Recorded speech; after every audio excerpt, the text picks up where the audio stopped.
आज है नवरात्रि का दूसरा दिन और आज होगी माँ ब्रह्मचारिणी की पूजा। इसकी पूजा विधि, माता का स्वरूप, माता का भोग और कथा को हम विस्तार को जानेंगे। तो अगर आपको मेरी वीडियोस अच्छी लगती है तो इसे सब्सक्राइब करके बेल आइकन ज़रूर दबा दें। चलिए वीडियो स्टार्ट करते हैं। माँ ब्रह्मचारिणी, जो तपस्या और वैराग्य की देवी मानी जाती है, इस दिन भक्त माँ ब्रह्मचारिणी की पूजा करते हैं, जो कठोर तपस्या के माध्यम से भगवान शिव को पति के रूप में प्राप्त करने के लिए जानी जाती है। तपस्या और वैराग्य की देवी माँ ब्रह्मचारिणी को तपस्या और वैराग्य की देवी माना जाता है। दूसरा है मनुष्य को दर्शन। माँ ब्रह्मचारिणी भक्तों को आलस्य, अहंकार, लोभ, असत्य, स्वार्थ और ईर्ष्या जैसी बुराइयों से दूर करती है।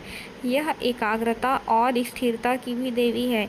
माँ ब्रह्मचारिणी का स्मरण करने से भक्तों में एकाग्रता और स्थिरता आती है। जो विद्यार्थी हैं उनको खास करके माँ ब्रह्मचारिणी की पूजा करनी चाहिए।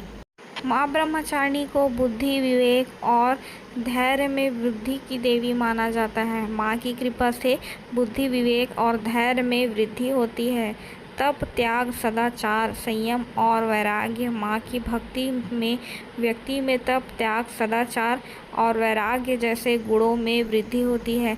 अब हम देख लेते हैं माँ ब्रह्मचारिणी की सिंपल सी पूजा विधि। माँ ब्रह्मचारिणी की पूजा करने के लिए सबसे पहले तो सुबह उठ करके स्नान करना चाहिए। उसके बाद पूरे घर की सफाई करने के बाद पूजा स्थल पर आसन बिछाना चाहिए। माँ ब्रह्मचारिणी का ध्यान करना चाहिए और अगर आप व्रत करते हैं तो सुबह उठ करके व्रत का संकल्प लेना चाहिए।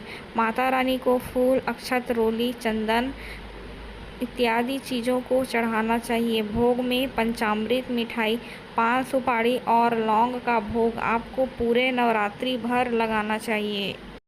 माँ ब्रह्मचारिणी का मंत्र जाप भी करना चाहिए। उसके बाद आरती करके सभी परिवार वालों को आरती देना चाहिए और उसके बाद प्रसाद वितरण करके खुद भी प्रसाद ग्रहण करना चाहिए।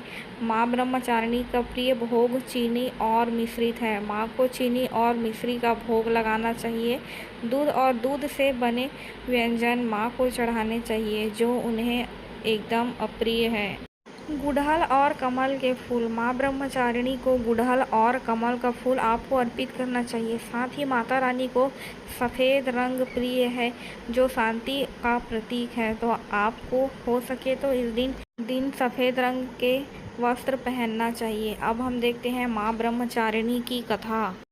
पौराणिक कथाओं के अनुसार माता ब्रह्मचारिणी हिमालय और देवी मैना की पुत्री है, जिन्होंने नारद मुनि के कहने पर शिव जी की कठोर तपस्या की थी और उनके प्रभाव से शिव जी को पति के रूप में प्राप्त किया था। इस कठिन तपस्या के कारण इन्हें तपश्चारिणी अर्थात ब्रह्मचारिणी नाम से जाना जाता है। ऐसा कहा जाता है कि तपस्या के दौरान देवी ने 3000 वर्षों तक टूटे हुए बिल्व पत्र खाए थे। वे हर दुख सहकर भी शंकर जी की आराधना करती रही। इसके बाद तो उन्होंने बिल्व पत्र का भी त्याग कर दिया। फिर कई हजार वर्षों तक उन्होंने निर्जल व निराहार रहकर तपस्या की। तब उन्होंने पत्तों को खाना छोड़ा तो उनका नाम अपर्णा पड़ गया। माता की त्याग तपस्या को देखकर देवता, ऋषि, सिद्धगण, मुनि सभी ने ब्रह्मचारिणी की तपस्या को अभूतपूर्व कृत्य बताकर सराहना की और कहा कि हे देवी, आपकी तपस्या जरूर पूरा होगी, और कुछ समय बाद ऐसा हुआ भी। इसके बाद से माँ ब्रह्मचारिणी की पूजा को सर्वसिद्धि के प्राप्ति के रूप में कहा जाता है। कठोर तपस्या के कारण ही माँ ब्रह्मचारिणी ने भगवान शिव को पति के रूप में पाया था। तो ये थी माँ ब्रह्मचारिणी की कथा और सारी चीज़ों की जानकारी। आगे की वीडियो देखने के लिए मेरे चैनल को आप सब्सक्राइब अवश्य कर दें। धन्यवाद।